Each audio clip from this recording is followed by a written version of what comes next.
Ternyata penyakitnya bukan saraf kejepit, bukan gangguan ginjal, tetapi PID.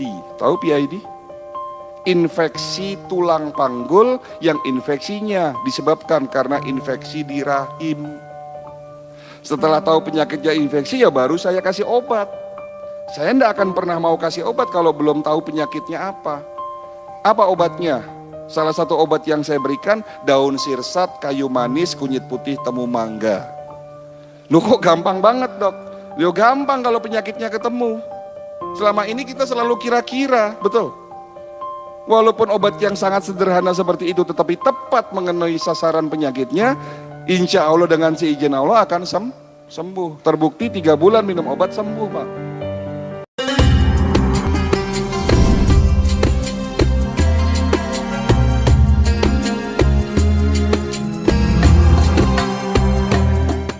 Pengobatan yang terbaik menurutku ada 3 hal kata Nabi. Yang pertama adalah minum madu, yang kedua dengan sayatan alat bekam, dan yang ketiga kis. Tapi aku melarang umatku berobat dengan cara kis. Jadi yang diakui Nabi salah satunya adalah bekam. Dan sekarang bekam sudah diteliti dalam ilmu kedokteran, sudah diterima dalam ilmu kedokteran, bahkan sudah banyak jurnal yang menguatkan bahwa bekam ini dapat menyembuhkan banyak penyakit. Karena konsepnya adalah detox. Jadi konsep pengobatan holistik, langkah pertama adalah detox. Menguatkan antioksidan dalam tubuh kita. Jadi kalau Bapak antioksidannya kuat, banyak, insya Allah Bapak sehat. Karena penyebab rusaknya sel adalah radikal bebas. Nah itu dia. Jadi lanjut. Apa jawaban kedua? Kenapa penyakit kronis sulit disembuhkan? Pengobatan yang keliru. Nah ini jawaban kedua. Dalam ilmu kedokteran, pengobatan itu dibagi menjadi 2 Pak. Simptomatis treatment dan kausatif treatment. Simptomatis treatment maksudnya apa? Yang diobati bukan penyebab tetapi akibat. Yang diobati rasa sakit. Tanda yang muncul, nah itu pengobatan simptom namanya, ya, itu namanya pengobatan simptom. Nah dalam rangka menjelaskan poin 2 ini saya ingin bercerita 3 kasus, tolong perhatikan kasusnya, ada 3 nih. Pertama, datang ibu-ibu umur kurang lebih sekitar 58 tahun, dok pinggang saya sakit. Sudah 5 bulan tidak sembuh-sembuh, sudah berobat ke dokter ahli saraf, sudah berobat ke dokter ahli ginjal, ternyata setelah diperiksa tidak ada ketemu penyakitnya. Loh, memang dokter menduga apa? Dokter ahli saraf menduga saya ada saraf kejepit, tetapi setelah diperiksa ternyata tidak ditemukan saraf kejepit.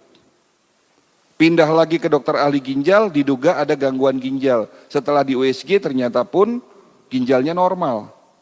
Karena tidak ditemukan adanya penyakit, 2 dokter ini hanya memberikan obat apa?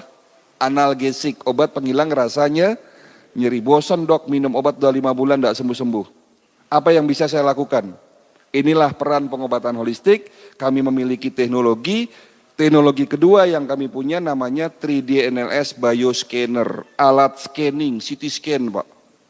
Tapi beda dengan CT scan di rumah sakit. Kalau CT scan di rumah sakit itu pakai gelombang energi nuklir. Makanya kalau dipakai berkali-kali ini berbahaya, ada efek samping karena ada teknologi nuklir di situ. Itu yang di rumah sakit. Tetapi ada penemuan baru, lebih aman, lebih cepat dan akurasinya sama Pak.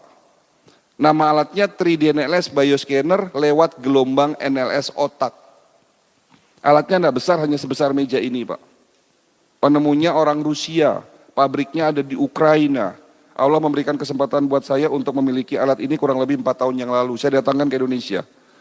Dan saya pakai buat semua pasien kami, alhamdulillah dengan alat ini, apapun penyakitnya, apapun keluhannya, semua diperiksa. Tidak pilih-pilih Pak. Mulai dari otak sampai ujung jempol kaki, hasilnya berupa gambar organ 3 dimensi full color.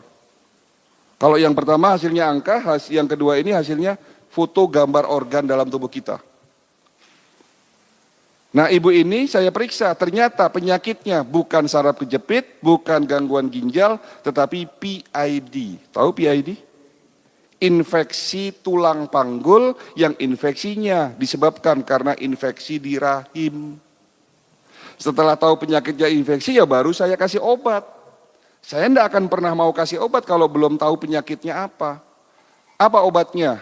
Salah satu obat yang saya berikan daun sirsat, kayu manis, kunyit putih, temu mangga. Loh kok gampang banget dok? Loh gampang kalau penyakitnya ketemu. Selama ini kita selalu kira-kira, betul? Walaupun obat yang sangat sederhana seperti itu tetapi tepat mengenai sasaran penyakitnya, insya Allah dengan seizin Allah akan sembuh. Terbukti 3 bulan minum obat sembuh Pak. Ya, datang lagi bapak-bapak umur 65 tahun. Dok, 3 bulan ini saya sering mual, sering kembung, ada nyeri di ulu hati. Kira-kira sakit apa? Mah, kalau bapak ibu sakit mah minum obat apa? Proma. Enggak salah minum proma kalau sakitnya mah. Tapi setelah 3 bulan minum proma enggak sembuh-sembuh, hati-hati. Pasti ada yang salah di sini, ada something wrong. Setelah kami melakukan medical check up holistik dengan alat-alat yang kami punya, ternyata bukan sakit mah, tapi sakit batu empedu. Nah kalau sakit batu empedu bisa sembuh enggak pakai proma? Ya enggak bisa, obatnya apa? Cuka apel. Ya. Ya walaupun memang ada beberapa resep herbal yang saya berikan. Lalu datang lagi ibu-ibu masih muda 30 tahun. Apa keluhannya Bu? Dok, sakitnya tuh di sini dok katanya.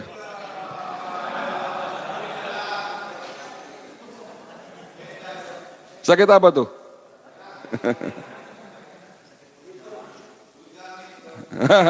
Suaminya punya pos 2 Bu? Oh enggak dok. Dok, saya ini divonis sakit jantung katanya begitu. Dasarnya sudah diperiksa jantung oleh dokter spesialis jantung. Tapi saya sudah berobat 5 bulan tidak sembuh-sembuh dok. Kenapa kok saya tidak sembuh-sembuh? Ini menarik nih Pak.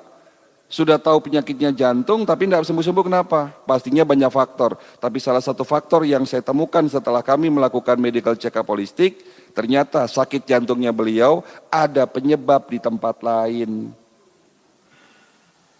Ya, jadi sakit jantungnya tersebut dipicu akibat gangguan di usus besar. Yang saya obati bukan jantungnya, tetapi ususnya. Nah dari 3 cerita tadi kita bisa buat satu kesimpulan.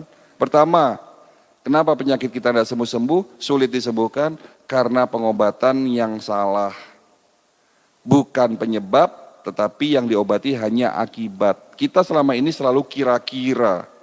Dok, kalau saya kesemutan kira-kira obatnya apa? Yo jangan kira-kira.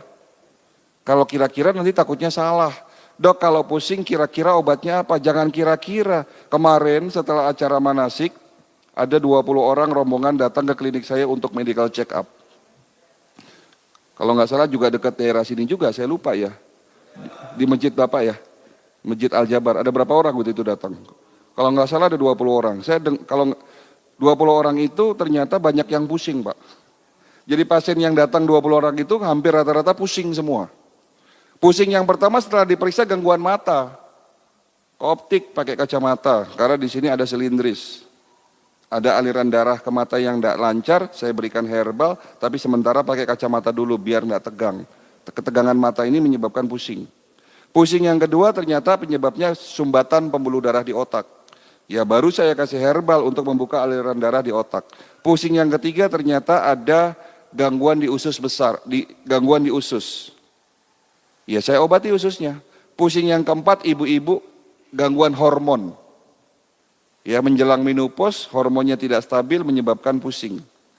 Pusing yang kelima setelah diperiksa tidak ketemu penyakitnya. Ternyata ngaku ibunya, dok saya pusing kalau tanggal tua.